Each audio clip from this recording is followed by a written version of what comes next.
तर कळंबमध्ये शिंदे गटाच्या सुनंदा कापसे आघाडीवर आहेत। कळंबमध्ये आपण पाहतोय शिंदे गटाचं खातं आहे। कळंबमध्ये सुनंदा कापसे आघाडीवर पाहायला मिळत आहेत। त्या लवकरच जिंकतील का ह्याचंही उत्तर मिळणार आहे।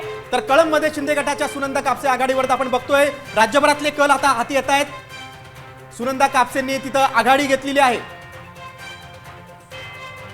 बघा मतमोजणीचे सगळे अपडेट्स तुम्ही बघताय।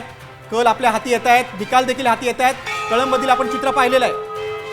पुढे आपण जातोय कळंबमध्ये शिंदे गटाच्या सुनंदा कापसेंनंतर आणखीन कुठे कोण आघाडीवर येत आहे तेही आपण पाहणार आहोत। लवकरच सगळे निकाल जाहीर होतील आणि लवकरच सत्ता कुणाची येणार आहे, नगराध्यक्ष कोण होणार आहे, राज्यभरातलं चित्र आपल्या समोर स्पष्ट होणार आहे। तेव्हा एक एक करून आपण एक एक जिल्ह्यातले निकाल पाहतोय। कळंबमधले निकाल आपण पाहतोय। शिंदे गटाच्या सुनंदा कापसे आघाडीवर पाहायला मिळत आहेत। राज्यभरात मतमोजणीला सुरुवात झालेली आहे। नगराध्यक्ष कोण होणार याची उत्सुकता आहेच। कुणाची सत्ता येणार नगरपालिकेमध्ये याची उत्सुकता आहे। बघा